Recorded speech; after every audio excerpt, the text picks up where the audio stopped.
Coucou les Girls, j'espère que vous allez bien. Donc aujourd'hui, je reviens pour vous parler de légende et je vais vous parler de l'une des plus grandes histoires d'amour de Chine. C'est la légende du serpent blanc, la légende de Bai Sujen. Si vous aimez ce type de contenu, n'hésitez surtout pas à vous abonner à la chaîne et à cliquer sur la petite cloche afin de ne rien rater.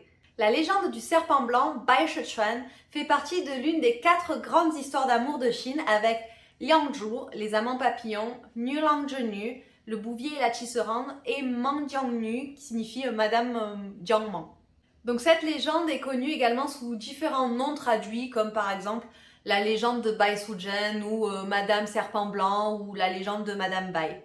Donc on connaît les prémices de la légende du serpent blanc depuis la dynastie Tang où il y a eu un livre qui s'appelait Bai Shiji que l'on peut traduire comme les tribulations du serpent blanc ou le voyage du serpent blanc, c'est un peu à votre bonne traduction. Et en fait cela relaterait d'un événement qui se serait réellement passé pendant le règne de l'empereur Xuanzong. Donc apparemment il y aurait eu un serpent qui serait apparu dans la ville de Manshan, donc dans l'actuel Luoyang, dans le Henan. Et en fait, apparemment, il y aurait eu ce serpent donc qui mesurait 3 mètres de haut, 30 mètres de long, bon, bref, un bon gros serpent. Et on n'aurait pas vu ça en Chine de mémoire d'homme depuis la disparition du titanoboa géant de la préhistoire, qui là aussi devait être un bon gros morceau. Et en fait, apparemment, il y aurait eu un moine nommé Shang Wei qui aurait dit que le serpent détournerait l'eau afin d'inonder la ville. Et tous ces petits détails mis bout à bout, donc le serpent, le moine, l'inondation, auraient constitué les fondements de la légende du serpent blanc. Donc pendant la dynastie Ming, il y a un certain Feng Manlong qui aurait écrit le Jing Shi Tongyan, donc qui relate l'histoire d'un serpent démon qui aurait vécu pendant la dynastie des Song du Sud à Shaoxing.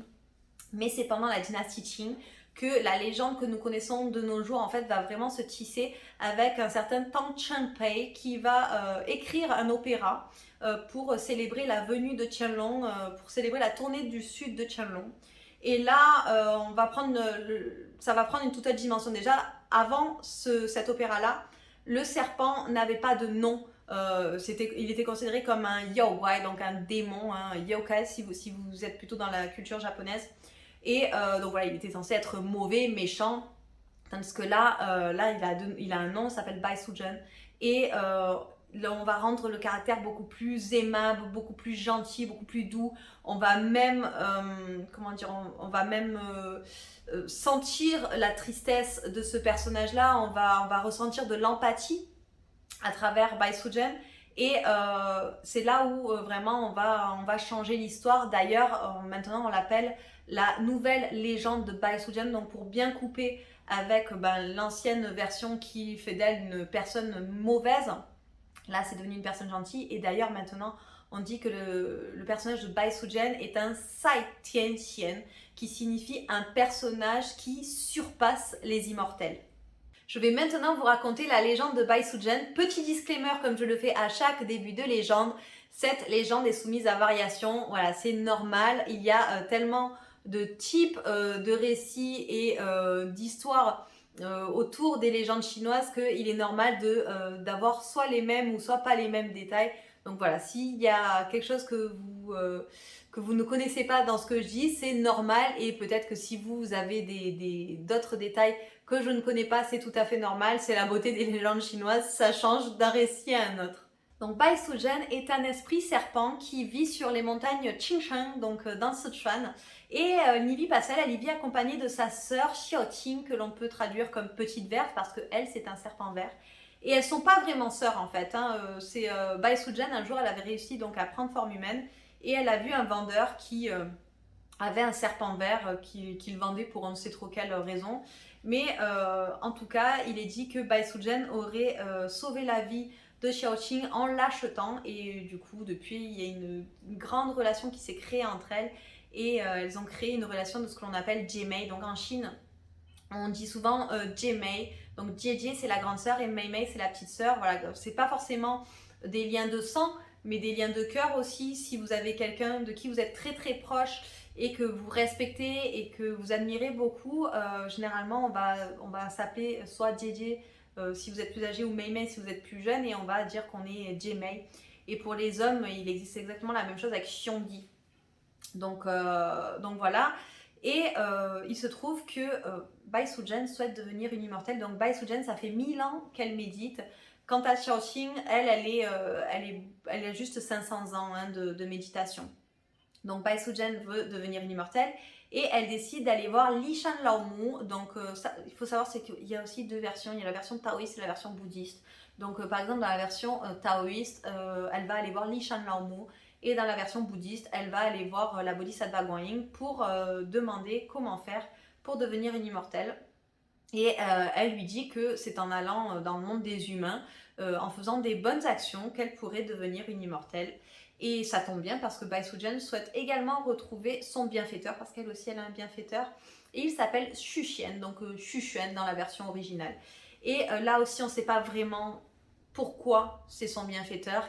Mais par exemple, dans la version taoïste, on sait qu'un jour, Lu Dongbing, donc, qui est un immortel, le plus connu des immortels, je vous en ai parlé dans cette vidéo que je vous mets juste ici dans le petit, en fait, se trouvait sur le pont brisé du lac de l'Ouest à Hangzhou, et qu'en fait, il vendait des trangyuan qui étaient en fait des pilules d'immortalité.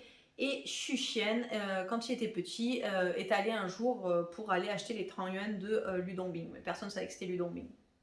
Et donc il les mange, il rentre chez lui et en fait il se sent pas vraiment bien, il n'arrive plus à manger, il se sent vraiment pas bien. Donc il décide d'aller voir Lu Dongbing et il lui dit tes trangyuan ils ont un problème parce que moi j'arrive plus à manger, je me sens pas très bien. Donc Lu Dongbing commence à rigoler, il commence à le prendre par les pieds, à le mettre au-dessus du lac de l'Ouest et commence à l'agiter comme ça. Et Xu Xian recrache les trangyuan qui étaient en fait donc les pilules d'immortalité encore une fois. Et Bai Sujen passait par là dans son côté serpent et en fait à manger les trangyuan, cela lui a permis d'avoir 500 ans de méditation en plus. Et il se trouve qu'il y avait une tortue qui passait par là, que l'on connaîtra par la suite sous le nom de Farai, qui a été quand même un peu déçu de ne pas avoir pu manger les pilules d'immortalité pour lui aussi acquérir les années de méditation. Et il aura une certaine rancœur contre Bai Sujen, on le verra par la suite. Mais voilà, en tout cas, ce qui se serait passé entre Xu Xian et Bai Sujen. Donc elle se dit chic alors. Bon, donc Bai Sujen et Xiaoqing se rendent toutes les deux à Hangzhou. Et elle se trouve donc sur le pont brisé du lac de l'Ouest, donc là où il y avait donc la fameuse histoire avec les trangyuan. Et elle retrouve Xu Xian, donc Xu Xian qui est qui a pas d'argent. Hein. Xu Xian c'est un petit apothicaire qui a pas d'argent.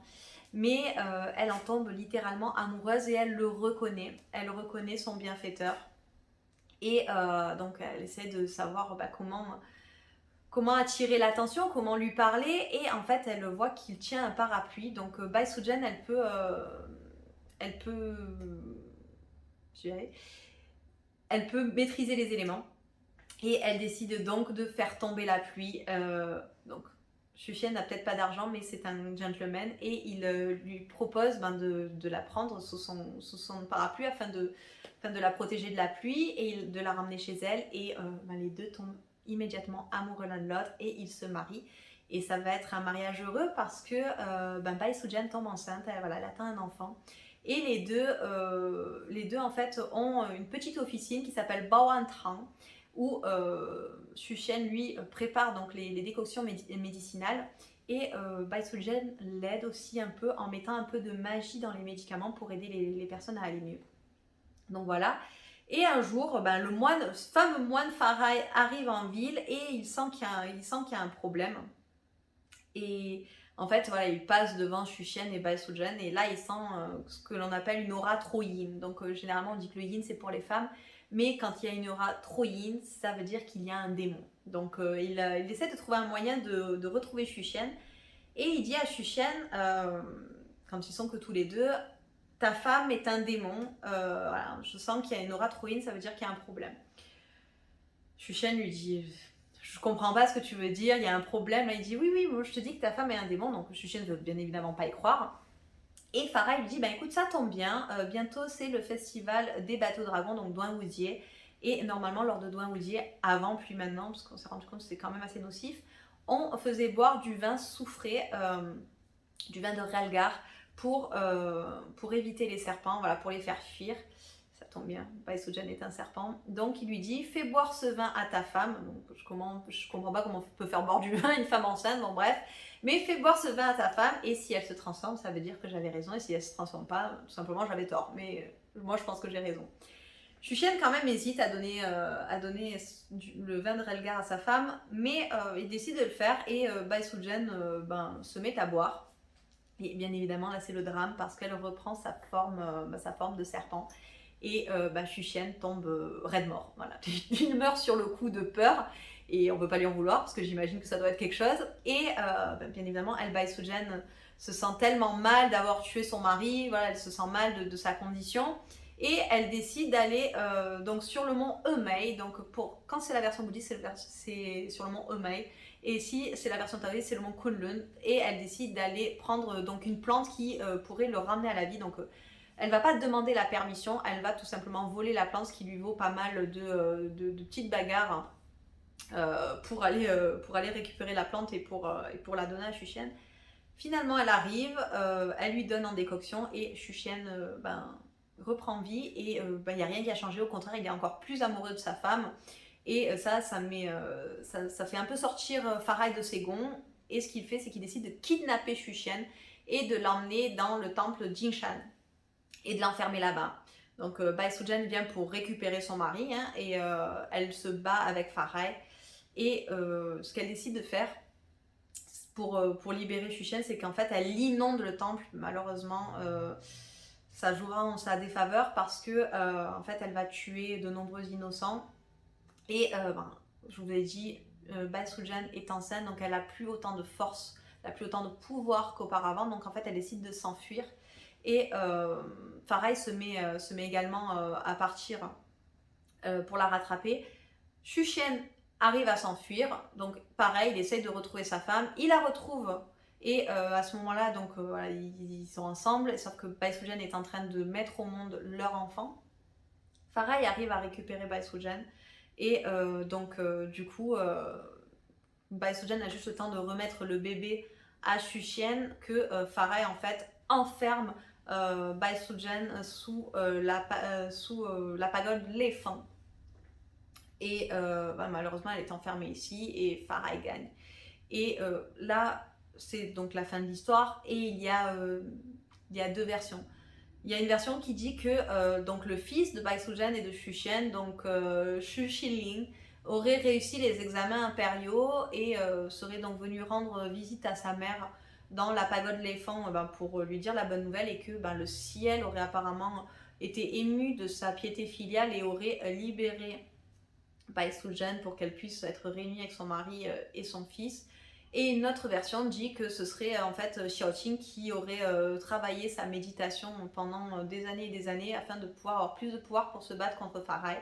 Et donc du coup elle est allée provoquer Farai en duel, et elle aurait gagné dans le sens que Farai se serait enfui dans le ventre d'un crabe. Et en fait on dit en Chine que le crabe a le ventre jaune comme la toge d'un moine, parce que Farai, lorsqu'il s'est enfui dans le ventre du crabe, en fait portait une toge jaune.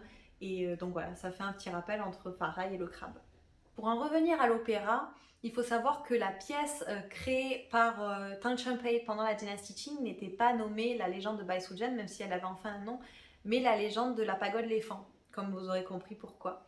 Et les 4 grandes dames de l'opéra pékinois, donc qui comptent Mei Lanfang, Shan Xiaoyun, Shun Huisheng et également Chen Yanqiu, ont tous pris le rôle de Bai Sujan, sauf Shun Huisheng. Ils l'ont tous pris, et Mei Lanfang l'a également fait 2 fois, dont notamment dans le style Kunsho, donc qui est un opéra du Jiangsu. Et il a donné au personnage de Bai Sujan, il a donné un autre... il a rajouté de la gestuelle, il a changé le maquillage, il a vraiment permis à Bai Sujan d'avoir un personnage à part entière dans l'opéra chinois. La légende du serpent blanc a été énormément adaptée à l'écran, et notamment en drama, donc les séries télévisées.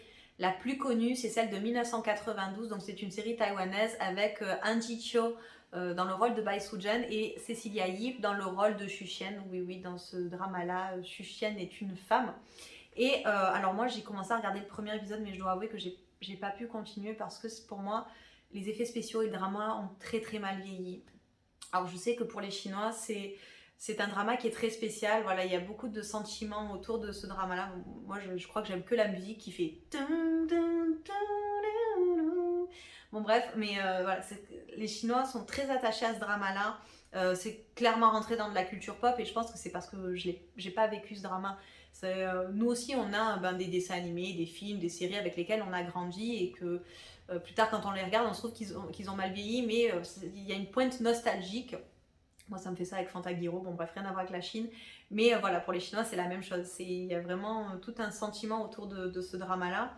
Par contre, moi j'ai regardé un drama qui date de 2019 avec Zhu Jingyi en Bai Sujan et Yu Menlong en Xuxian. Et on peut le trouver sur Netflix et je l'ai adoré. Très clairement, voilà, je trouvais que les acteurs jouaient très très bien.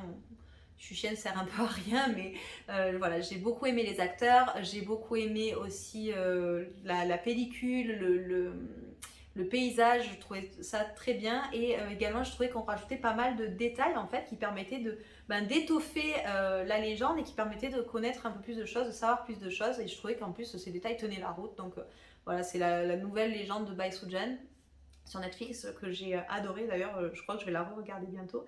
Ensuite, il y a eu des films d'animation qui sont sortis en 2019. Voilà, il y a Serpent Blanc. Les deux sont sur Netflix également. J'ai tenté de regarder le début et déjà, moi, je suis pas très fan du tracé du dessin.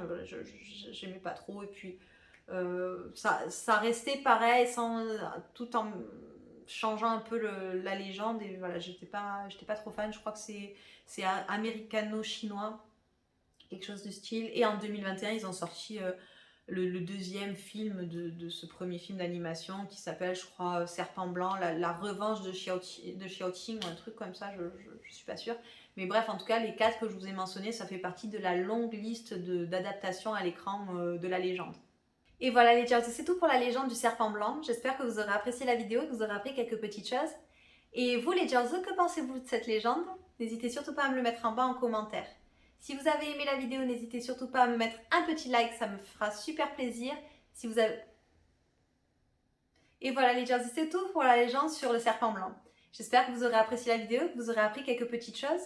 Et vous les Jiaozi, que pensez-vous de cette légende? N'hésitez surtout pas à me le mettre en bas en commentaire.